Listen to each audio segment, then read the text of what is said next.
So if there's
I just want to make sure everyone saw on the back table in the narthex, there's handouts if anybody needs them. So we'll get started in just a moment.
Well, I want to welcome everyone here today. For those who don't know me, my name is Katie Van Dam. I'm the Adult Faith Formation Coordinator here at St. Paul's Church, but I also help with the funeral liturgy planning. Before we get started, though, as in everything, let us begin with prayer. A reading from the letter of St. Paul to the Romans. Brothers and sisters, No one lives for oneself, and no one dies for oneself. For if we live in the Lord, and if we die in the Lord. So then, whether we live or die, we are the Lord's. For this is why Christ died and came to life, that he might be Lord of both the dead and the living. We shall all stand before the judgment seat of God, for it is written, "As I live, says the Lord, every knee shall bend before me, and every tongue shall give praise to God." So then each of us shall give an accounting of himself to God. The word of the Lord. Thanks be to God. So today we have here Jeff Scott from Scott Funeral Home, and he is the second generation Scott to run the family business after his father Willard Scott. And he was born and raised in Webster, and he's a graduate of Schrader. I never would know what to call it, so I call it Schrader, because then I cover all bases and make everybody happy. And he attended the Simmons Institute of Funeral Services in Syracuse and graduated in 1993. He and his wife have 4 children whom they have loved watching grow. So we welcome you here tonight and thank you.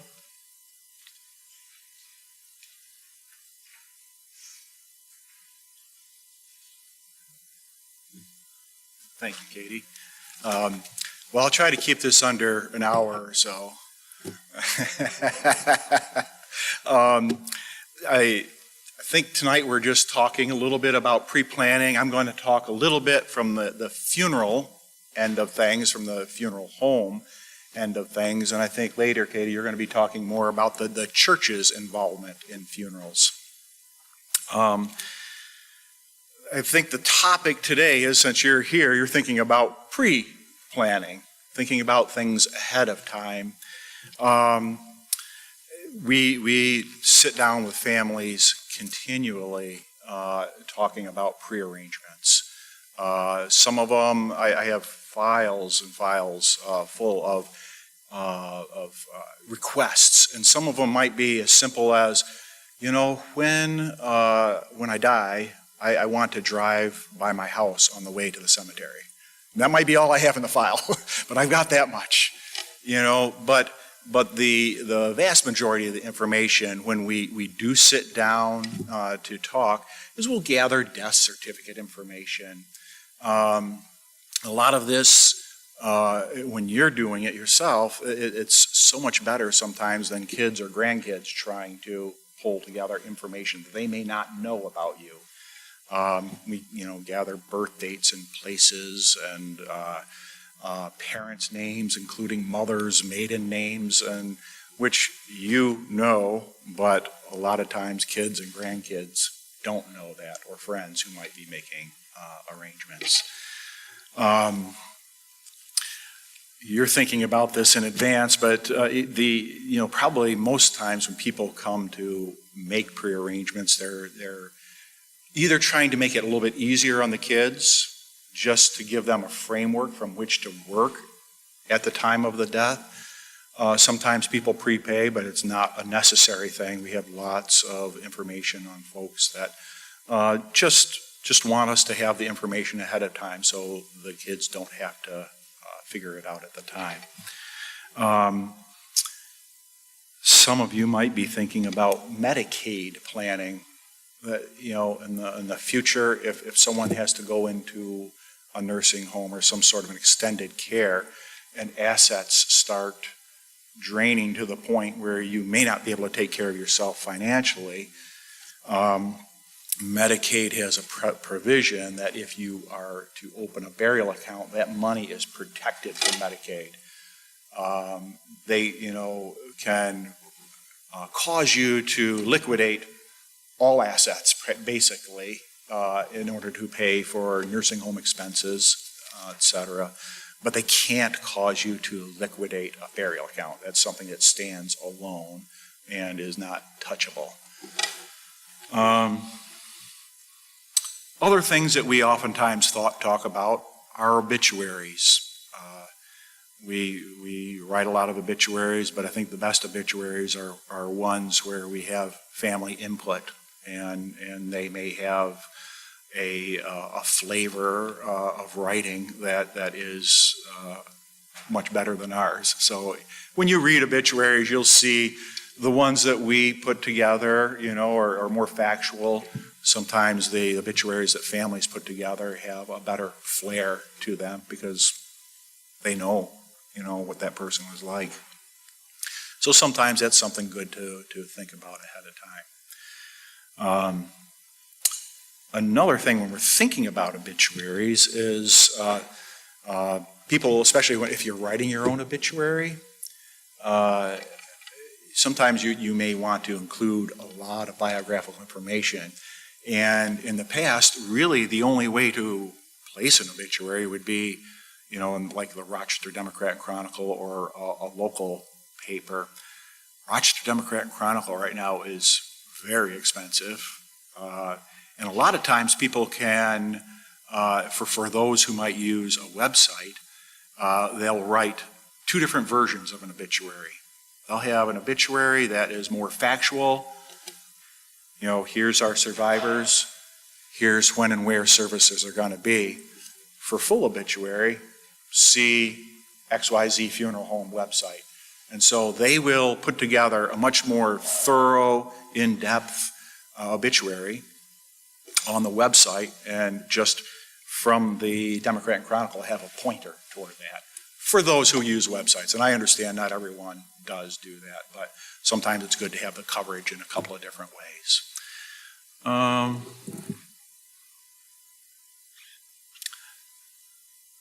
So I know I don't have a lot to say beyond that, because most times when I sit down in arrangements, I'm answering questions. I don't have much to say. I'm answering questions. So I don't know if anyone else has any questions they have. How long does the online obituary from your place stay up? Well, that's a good question. We started doing this maybe a dozen years ago, and I've never taken one off. So unless the website hosting company says you got to take some off, so I've never taken any off. So they've been there ever since we started putting them on. Mm-hmm. It is not a requirement to put an obituary in the paper.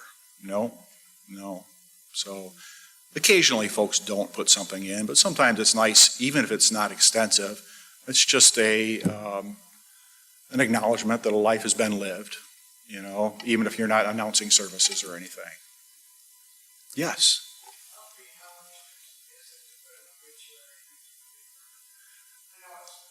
Yeah, exactly. But, I would say an average in the last year or so, it's been in the $400 range for a day. I put one in the other day that was $2,500, but that would be unusual. But you can spend a little less, you can spend a whole lot more. It's just depending on what you write. But a $400 obituary typically captures most of the relatives and when and where services are going to be. Yes. Yep.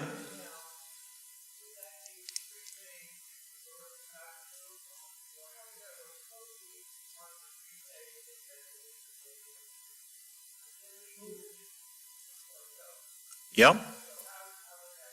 Well, it's a good question. In New York State, all monies that are taken in advance are trusted. So any money that would be taken in by whatever funeral home would be in your name and trust for that funeral home.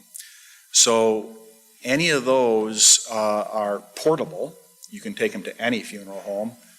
The funeral home that you dealt with would be the one that would be in trust for. But it's simple paperwork. So should you move to Albany and decided that you wanted to use a funeral home there, it's just simple paperwork. The other funeral home would fill it out and be able to liquidate the funds at the time. And that brings up another thought, though, too, is there's two types of burial accounts if you were to open one in New York State. There's revocable and there's irrevocable. Irrevocable is only for someone who might be on Medicaid or shortly headed toward Medicaid. And the strings that Medicaid ties to that are that if there's money left over at the end of the funeral, all the funeral expenses are paid, if there's money left over, they will lay claim to it. And the other string they attach to it is that you may not liquidate it for any other reason but death. Still transferable, you can take it to any funeral home you would like, but you can't liquidate it. Now, prior to a person going on to Medicaid, if you were to open a burial account, it would be considered a revocable burial account. And, you know, the way it sounds and the way it is that you could close it down at any time for any reason and get full interest and principal back, or transport it to another funeral home. But those are the protections that New York State has put in there. So none of these monies are commingled with us. A third-party trustee holds those. Yes. Yep.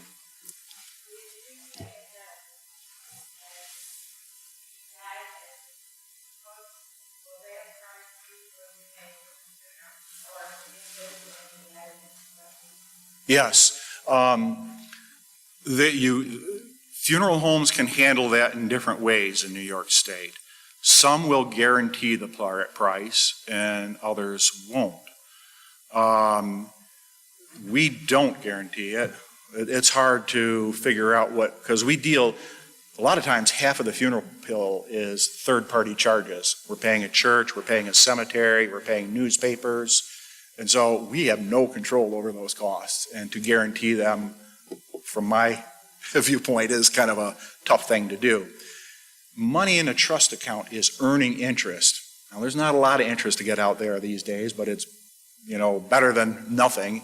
It typically keeps up fairly close to the rate of inflation for funeral expenses. But when a person opens up a trust account, the funeral home will give them as good of an estimate as they can for today. And we've had these things for years. Typically, if there's not a lot of changes in the services, someone hasn't added on a lot of services or chosen different merchandise or something, it comes out very close. But, you know, so we could owe you a little money, you may owe us a little money, but it rarely does it come out exact. Now, some funeral homes do guarantee, but my thought on that is a lot of times if they guarantee the price, you're paying for it in advance, that guaranteed price. Yes?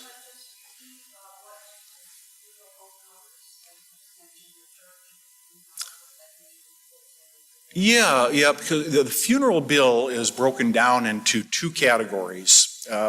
Whatever funeral home you use, we all follow the same New York State regulations. So the first part is funeral home charges. That's where we make our living. That's where we, bring you back from where you might have to die, or where you die, embalming, if that's something we're doing. Our services at calling or at church, casket, vault, printing, those sort of things. The other part of the bill is called cash advances. These are other monies that we would advance in your behalf at the time of a service. So those sort of things are church expenses, obituaries, cemetery expenses, possibly purchasing graves, grave opening charges, engraving of headstones, crematory expenses. Some churches, in the Catholic Church, typically we write one check to the church. There's a kind of a predetermined cost. In a lot of Protestant churches, we're writing a check to the pastor, and to the organist, and to a sexton, and those sort of things. So those are the main things. Sometimes there's some other things that I haven't, thought about. Occasionally we drive someone down to be buried in Long Island, and so we may have tolls, by the time you go over across a couple of bridges in New York City, you've racked up a good bill. Yes.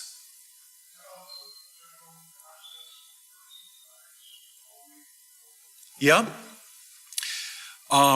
We'll start with this one assumption, and we'll try some other things. If you were to die in a hospital, it's always good for the next of kin to give us a call. Hospitals, a lot of times they will ask you, what funeral home are you using? And unfortunately, it's a very tricky question because they want it just for their records. The next of kin thinks, oh, they're going to call us. So they don't. And so I've gotten calls sometimes a day later saying, well, have you been to pick up grandma? And I said, what do you mean? So it's good for a family member to call the funeral home. If it's a hospital. And then we would gather, we would touch base with the family and say, when would you like to sit down together and go over some of the arrangements? If there are not pre-arrangements, we would gather death certificate information, gather obituary information, make contact with church, cemetery, try to put it all together. Usually we'd sit down it takes about an hour and a half or something like that. And at the end of the hour and a half, we may have everything figured out, we may not, but we'll have a good direction that we'd be going, and it might take another day to figure things out if we can't get a hold of a church or a pastor or a cemetery or something like that. And then from there we would just carry out what your wishes were. If a person dies in a nursing home, typically the nursing home will call us, because when someone goes to a nursing home, one of the questions they're going to ask is, what funeral home are you using? So you would put down whatever funeral home you might be using.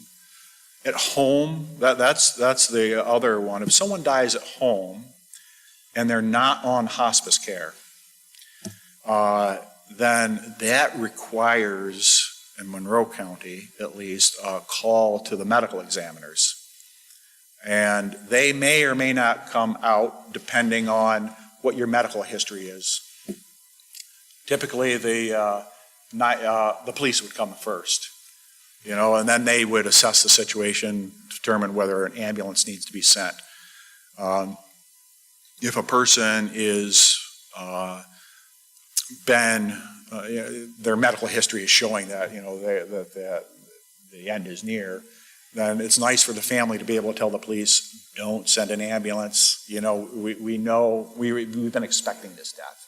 So that way you can maybe avoid having everyone in the world come to the house, that evening. So the medical examiner may, upon talking to the next of kin about, what your medical history is, they may say, we really need to take you to the coroner's office to do an autopsy. Or they may say, well, we see that, there's a history of cancer here and that you've been being treated, weekly. You can just go ahead and call the funeral director. And then we would come out. And then the last amalgamation of that, if a person dies at home and is on hospice care at home, then the medical examiner only has to be notified. The hospice agency would probably call and say, to the medical examiner, say, this person has died, here's the time of death. And then funeral home can be contacted. We would come out. So you can avoid all of the medical examiner, police.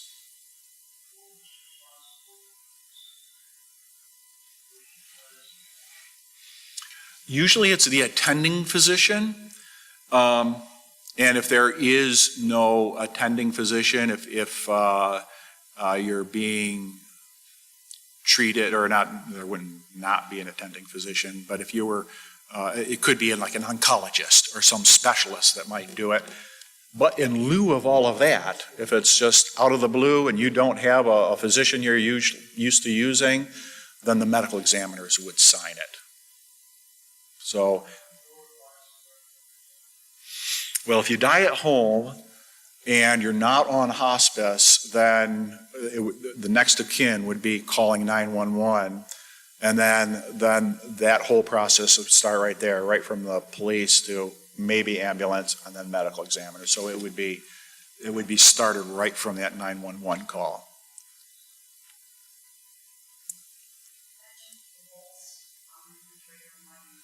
Oh, yes. Yeah. Well, it's a good idea to have, and I don't know what all of the items are on the MOLST, but if a person has like a do not resuscitate or do not intubate sort of form, that is such an important thing to have in a spot at home where if an ambulance is called, that they can readily see that form, because in lieu of that, if you do not want to be resuscitated, they will try to resuscitate you and probably go to the hospital and everything. But if that isn't a place that can be found easily, then that's why you mentioned refrigerator, which is where a lot of people put it. That's a good idea. Yep. Yes. 2 questions. Yep. One is the portability through New York State only? And what if one dies away from home? Yeah.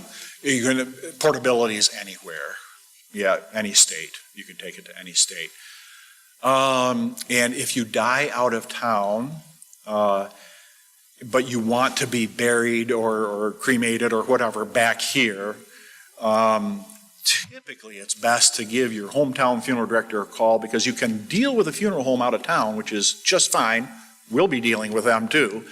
But if you deal directly with 2 funeral homes, you're going to end up having more cost. But say you winter in Florida and you die down there, you would call your funeral home up here, and we would gather the death certificate information, start working on obituary, try to start making plans with the church and so on and so forth.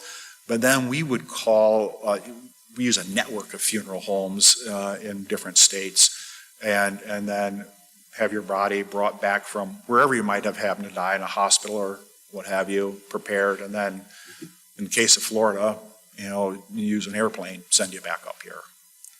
Yeah. Yes.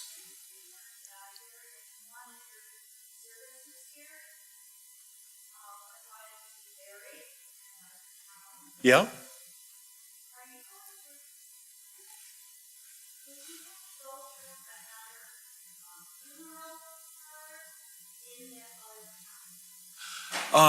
No, it depends. I mean, how far? I mean, if you're thinking, yeah. Oh, no. Unless you're thinking of like, if you're just going to be buried in another town, then we travel Pennsylvania, Ohio, New Jersey, Vermont, all over New England to do burials.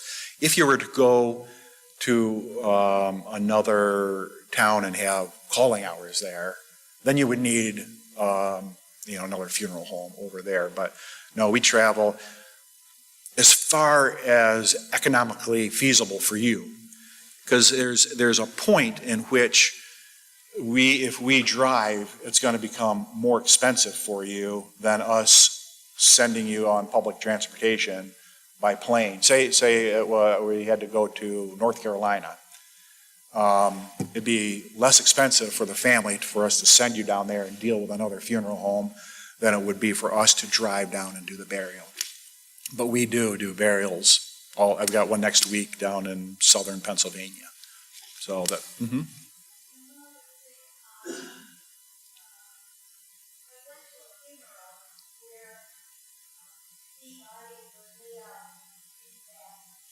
Mm-hmm.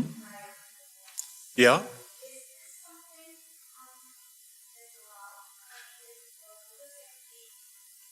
Good question. That is a per church decision. We have done that, but it depends on the church. So that we can't speak for each church, but yeah, that we have done it. So it is possible, definitely. Yeah. Mm-hmm.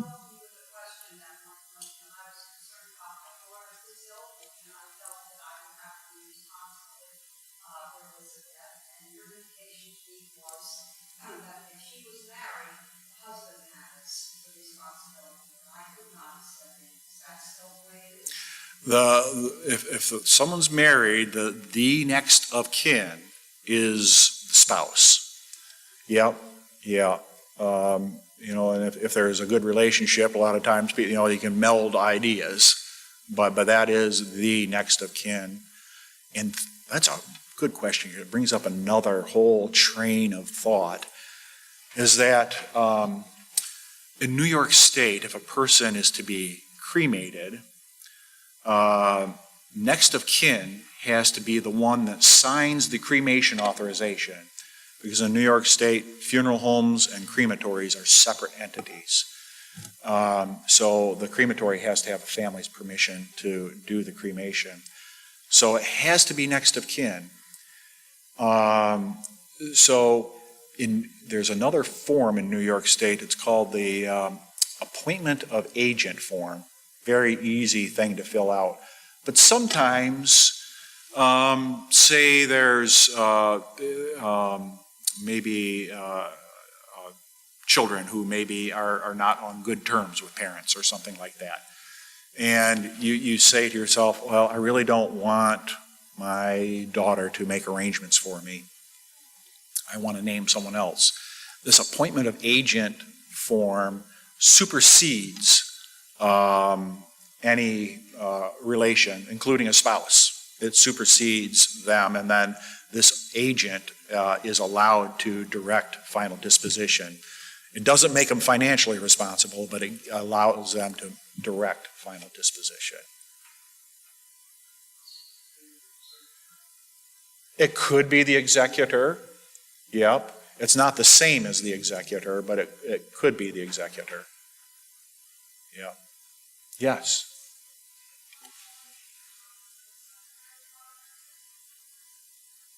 We will usually will make an appointment for you to go see someone at the cemetery, because they have the maps of all of the open plots, and we couldn't really show you what is open. If a person has no care where they want to be buried in a certain cemetery, we could purchase a grave for you. But most time people want to know where they're going to be buried, or they want some choice in the matter. And simply by walking around a cemetery, you can't necessarily tell what graves are owned and what graves are not, because there can be a big empty spot, but they're already purchased, even though there's no headstone there. Yes? What's the process if the deceased is an organ donor? If you die in a hospital, typically, 99% of the time, they will ask the family, do you want to follow through and donate? Talking to the next of kin of the deceased. And so, depending on what is harvested, if it's eyes, a lot of times there's it's called Finger Lakes Recovery or something. They are the entity that does all of the tissue harvesting. And typically what happens for most people, it might be eyes, it could be skin. They use that in a lot of burn victims. Bone, they may harvest bone. Those are the main things that are taken. And if that's the case and you die in a hospital, they may take you off-site to do that recovery and then bring you back to the hospital. And then that's where the funeral home would take over, go back to the hospital and pick you up. So a lot of times people are thinking about, well, maybe my heart might be good, or my liver or kidneys.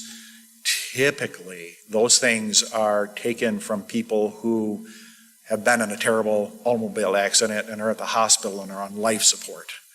For you and me that might go and have some disease or ailment, they typically won't take those. Or if you die at home, just about never will any of those organs be taken.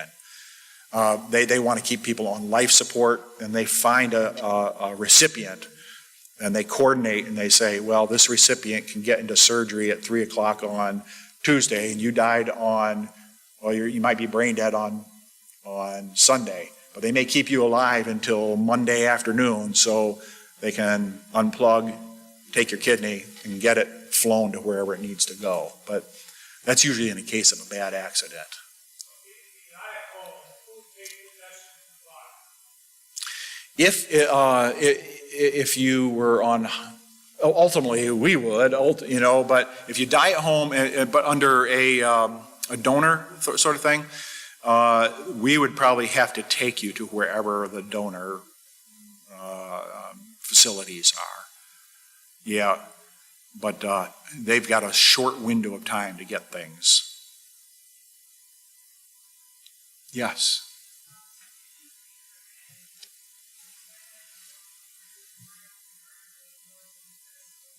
It would go right through a funeral home still, yep, because the crematory is, in New York State, considered a cemetery. They fall under cemetery law. It's a place of final disposition. So in New York State, everyone has to go through a funeral home. We would still gather all the death certificate information, and that requires a doctor's signature, it requires a funeral director's signature, and a registrar of vital statistics signature. You can still have calling hours. That happens in different ways. It can be as traditional as having a body in a rental casket, having calling one day and maybe even a mass the next day. But then rather than us going to the cemetery, we would go to the crematory, and then if there's going to be a burial of cremains, it might take place 2 or 3 days later.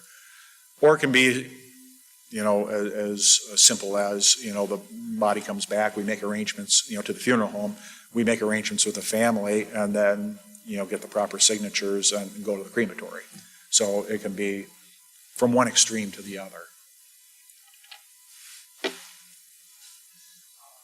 Okay.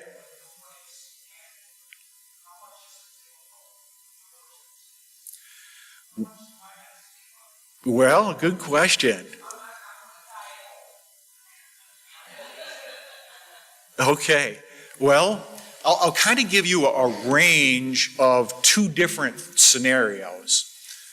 If it were a traditional funeral, say you had a visitation one day, a funeral the next day, and a burial. And we'll assume that you own a cemetery plot.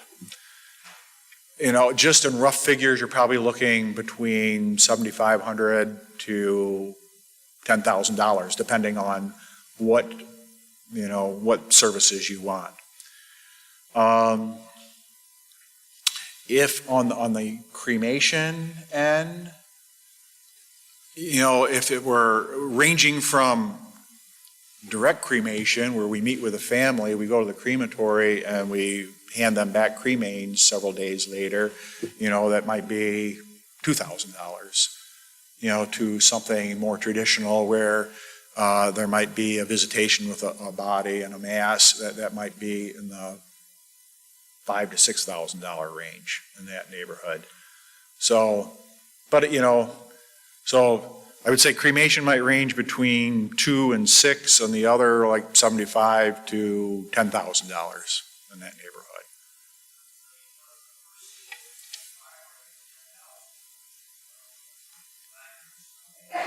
No, you could spend that on the monument.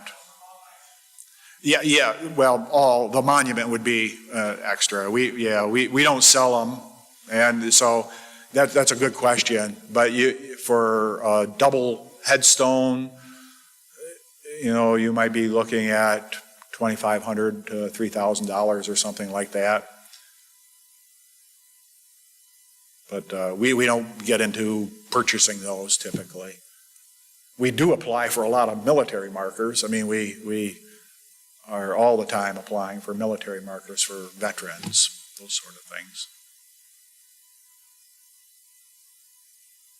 Yes.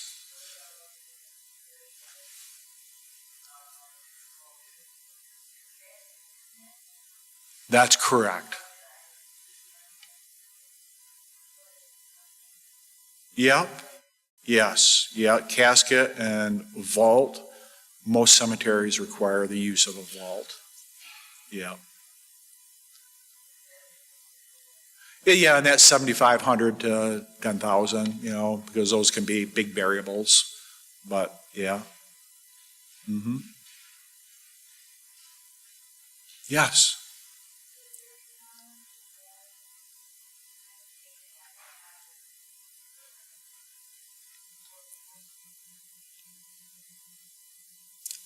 Is it common for the funeral to be prepaid, like in a pre-planned fund? Yeah, we do a lot of those, but I would say, out of, 100 funerals, probably 30 are prepaid. So there's a lot, but it's not everyone, that not everyone pre-plans, and you don't have to, we can figure things out at the time, for sure. But I would say maybe 30% might be, just as a rough estimate.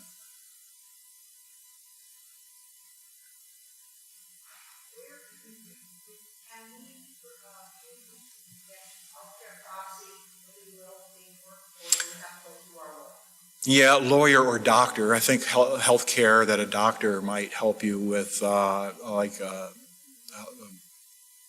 living will sort of things. Yeah. Mm-hmm. Yes.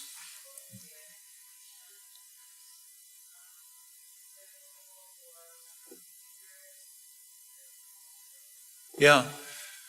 So embalming is just the traditional embalming, would be with formaldehyde, and it's not a forever process. Its main purpose is to restore a person to, a more viewable state for a certain amount of time. It allows family to come in from out of state or whatever, but it's not a forever process. But it does allow us to have some leeway and time. Other sorts of embalming, I do know that in green burial they do have some formaldehyde-free fluids. I'm not 100% sold on their effectiveness. They're not anything a person I don't think would die on a Monday and then 2 weeks from now want to have a viewing using that sort of embalming fluid. You had mentioned green burials. We've done some of those. Not all cemeteries have that capability, but some do. And if you aren't familiar with that term, all it is burying a person in a biodegradable container, a casket of some sort, wood or wicker or some sort of cloth or something like that. They would not be embalmed. And typically the grave is a little bigger grave, but there's no vault, and the whole purpose is just for the family to know that this is kind of more of an ecologically friendly burial. I think that's the gist of green burial. What are some other things? I don't understand this, but New York State has now allowed people to be composted. So I don't know who's pushing that, but that's a possibility. Those are the main ways of disposition in New York. Yep. Oh, you're welcome.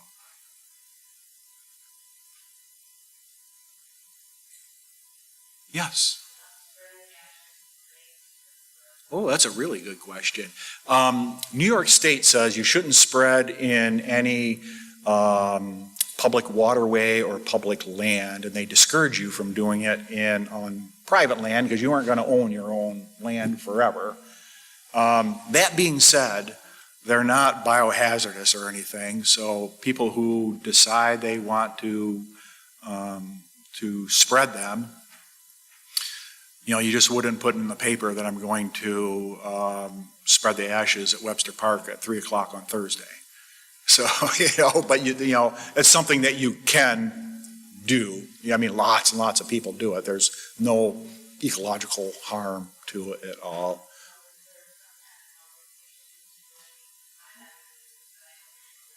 Yeah. No, in fact, you don't want to notify. Probably. Yeah, I'm sure there's plenty of folks in Lake Ontario. Yeah.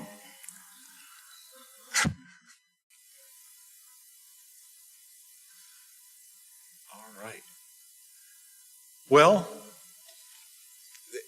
in lieu of any other questions, I'll let Katie take over here. And if you have any, I'll be here for the rest of it. And so if you have any questions afterwards, feel free to look me up here. Thanks.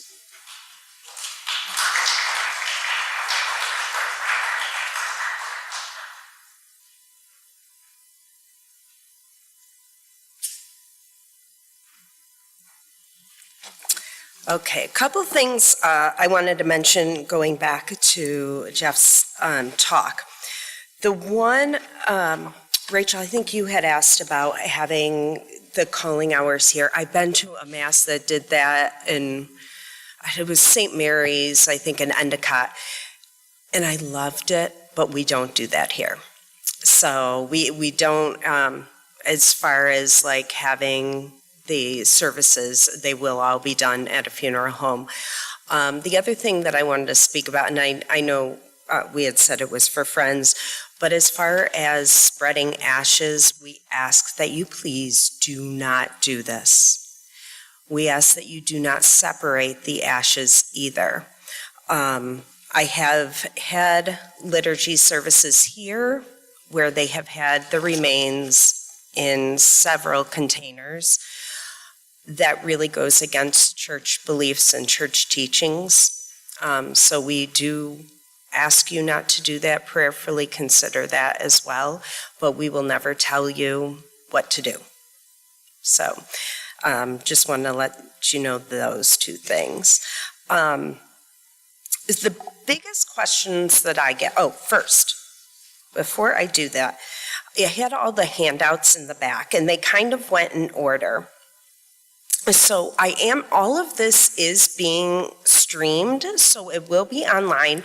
I have taken notes on everything that was said too. Let's hope I took them correctly. My hand hurts, so I think I did pretty well.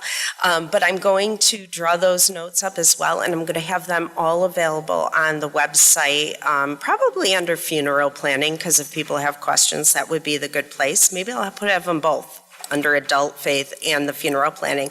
But on the first sheet, you will see, I have little circles. Everything that was on this back table is available on our website. So I circled, in the first picture, it was just going to St. Paul's Church. It gives you the website. And then if you go under sacraments, you click sacraments, you go down to the funeral planning, and then everything that you need for funeral planning is right on there, and you can click on everything. The main part that we really work off of is the funeral liturgy planning sheet. So when I sit down with families, I just go over this with them, really. Sometimes families don't want to go over it. Sometimes they're already like, we know what we want to do. I've emailed you the sheet and everything's all set up, which is kind of nice. But if you are interested in pre-arranging your funeral, this is the sheet that you would want to use. And you would want to, all the information that you need, you would want to put right on here. Keep a copy for yourself. And then you can also, if you're planning on having your services here, give me a copy as well, and I have a file where I keep everything. The biggest question that I get asked is about music. What type of music can we have? Because it is a liturgical service and all liturgical services are geared towards the Lord, the music should be centered towards the Lord. So if you look on our website, we have all the music that is listed, but this isn't limited. Like if there's any other songs that you would really like, but it's not listed on here, you can choose from there as well. And this just gives you a basic idea of some of the different music that we do have. The other big question that I get is about flowers. Get as many flowers, as much flowers as you want. We will decorate this whole sanctuary if you want to with flowers. We love flowers, but we have had people come in and start cutting and rearranging them themselves. We ask that you please don't do this and have them ordered and have them, like if the funeral home, a lot of times the funeral home will bring them when they come because they use them during the calling hours, or else have them delivered here that morning. Because, yeah, we're not doing arrangements here on the spot. It doesn't work out well. So flowers, music, cremains. We do, and there's several of you here that I so appreciate. So we try to be really organized as far as our liturgical services go. We always have greeters and ushers that are here, volunteer, and so many of them are here tonight, and we thank you so much, that will help your guests when they come. So usually the funeral home will bring a guest book. We'll leave the guest book out in the narthex. So for anyone who didn't come to the calling hours, they can come and they can sign in on that there. And we have everyone here that will help and assist them as well. Readers, we do ask when you have readers that they are churched. If they're not, I am more than happy to sit down and go over just our process, the respect and bowing to the tabernacle or to the altar when they come up, and knowing, some of the process when they go through. Because we do have people that have come and they'll just walk straight across in front of the priest and go around.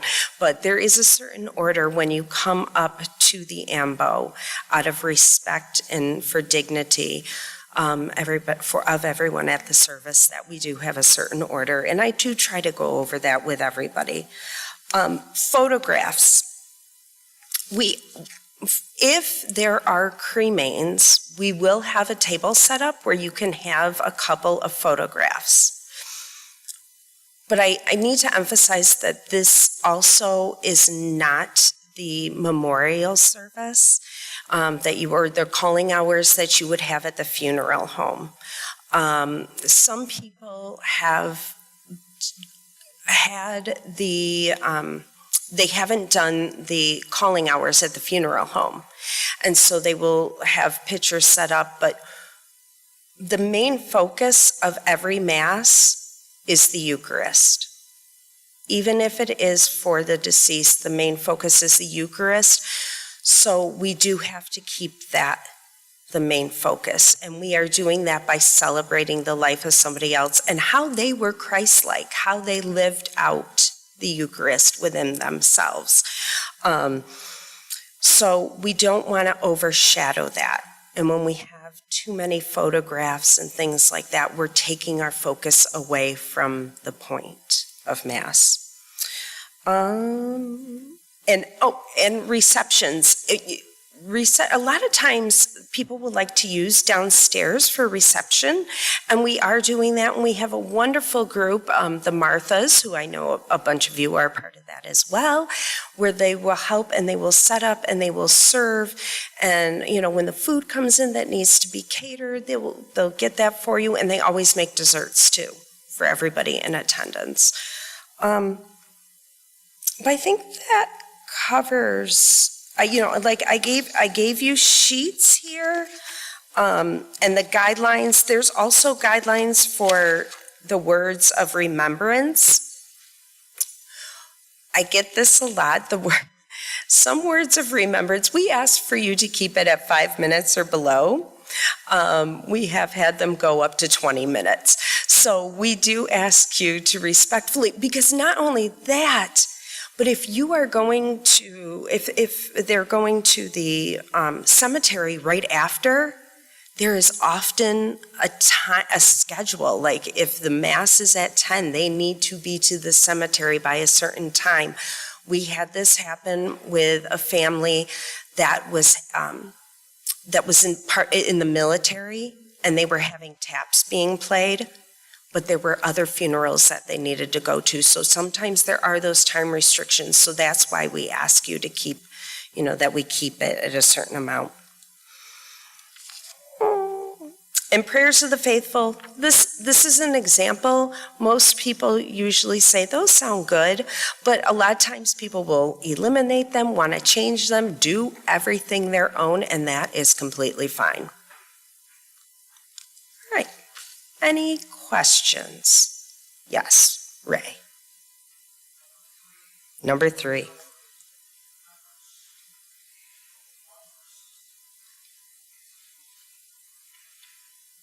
Yes. The reason we say that only one person does it is because if we have more than that, that's when it tends to be 20 minutes long. But if I have been known to bend the rules and we'll do 2. Mm-hmm.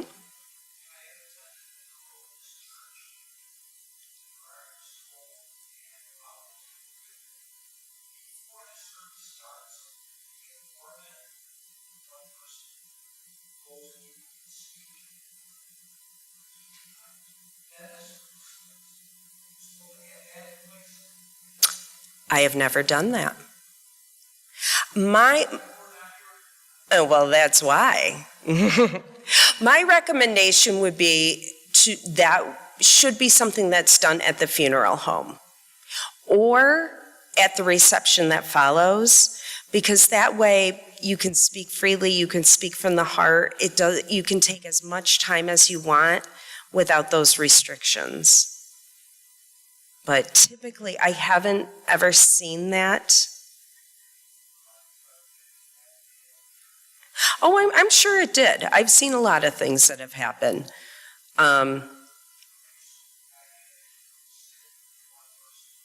Yeah, but I might bend the rules for 2. Like I've had 2 come up, and one is like the support person that stands there with the other, or it might be like if I could see them like pointing if they've missed something in their notes, little things like that. But for the most part, we try to stick with 1. And then recommend that anyone else do it at the calling hours or at the service after, luncheon. Mm-hmm. Suppose the family wants a soloist to sing on their arena, or they want a bagpiper at the cemetery. Who finds those people? I believe you would do the bagpiper. Yes, they would do the bagpiper. You would also do like taps, military, anything like that will go through the funeral home. If there's someone specific here that you would like to use, we would just need to get in contact with the music director and make sure, because we did have a surprise person show up and they didn't realize it and they had prepared for the music. So if we just let him know and they get them in contact, the music director with whoever the soloist is, that, yes.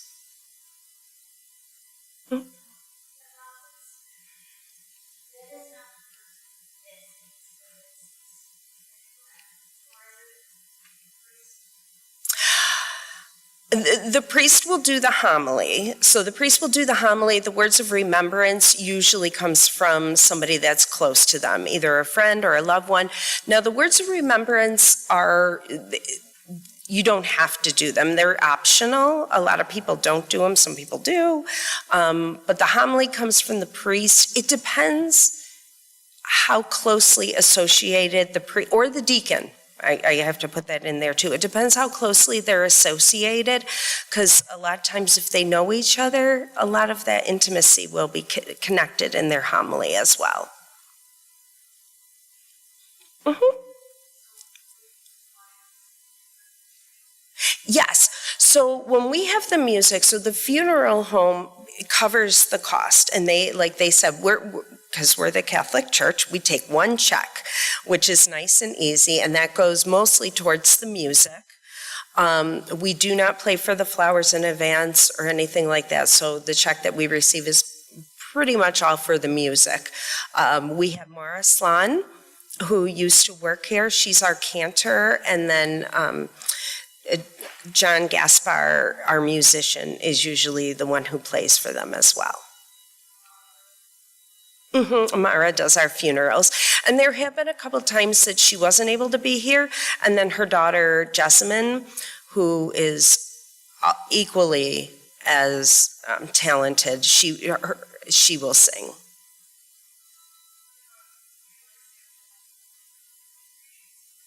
Yes, so all of the sample readings are right online. I did not print them out. I'm glad you asked that, because I forgot about that. I didn't print them out because there are so many that we have. They're listed, I think the first readings go all the way up to letter N. So, we have quite a few readings. First and second readings are not interchangeable. First readings always, I hope I'm saying this right, first readings always come from the Old Testament. Second readings always come from the New Testament, minus the Gospels. Say you wanted to do, we have our list of readings that we typically do, but say I was at a funeral recently where they wanted to have 1 Corinthians 13, love is patient, love is kind. You could do that. It's liturgical. It speaks to the person's life. We would still take, that's fine as well, as long as it's, has relevance. Yeah, Linda. No, go ahead.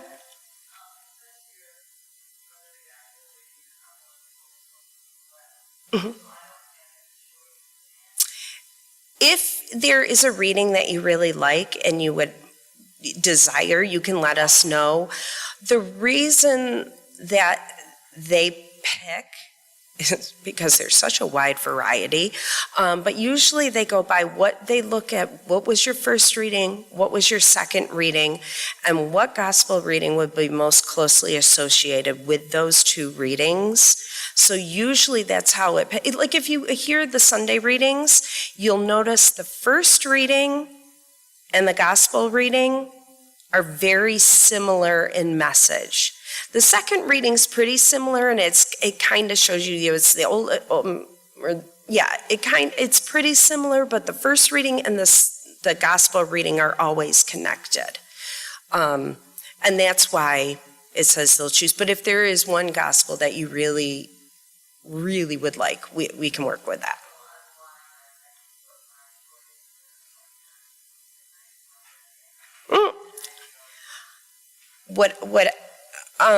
There was a music selection chosen by the deceased. It wasn't typically the order that we would put the music in, but as I said, I go, well, the deceased picked this themselves. And they said, well, if it was chosen, then we will keep it as it is. I said, thank you.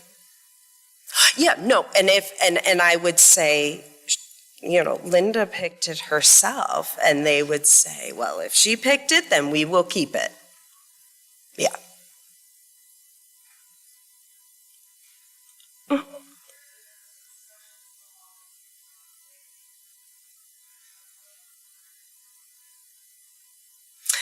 So we only do liturgical music. When I first started working here, I think from the first 4 funerals I did, 2 of them asked for "Oh Danny Boy."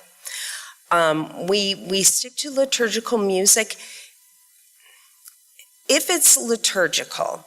However, there's a difference between liturgical and between Christian rock as well. I have had requests for some popular Christian music that is out there. We usually don't do that. Maura sticks with our liturgical music, but as we said, that goes with, it's service music. So it can be negotiated. It doesn't have to be on there, but it has to be something liturgical. Mm-hmm.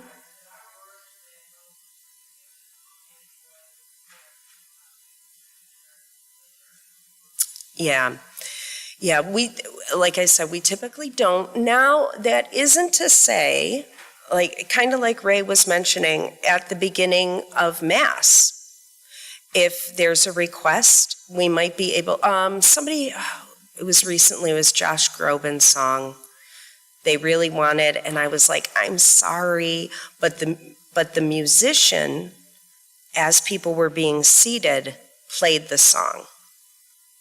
So, we can do things at the beginning or at the end. We can add in a communion meditation as well.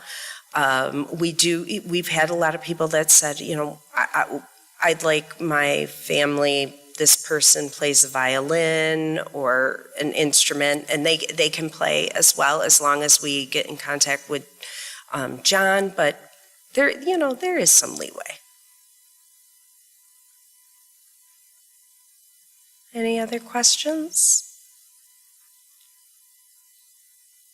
If you have any questions about the liturgical piece, about any other readings, anything that you want, I'm always here. I really think I am. Like, I might pull up a bed some days and just stay here. But I'm here. You can email me. You can give a call to the office. The only day that I'm not here is Friday. So like I said, most every other day I am here. But if you have any questions for me, if you have any questions for Jeff, and you can go through me, go through Jeff. But we're both here if you have any other questions at the end that you don't want to ask out loud too. All right, well, I thank you all for coming. I'm so grateful. We had a really, really good turnout. I know that this was something a lot of people have thought about, especially going through the process yourself. It's not an easy one. So I do appreciate you all coming and being here, and we're here for any needs that you have. Thank you.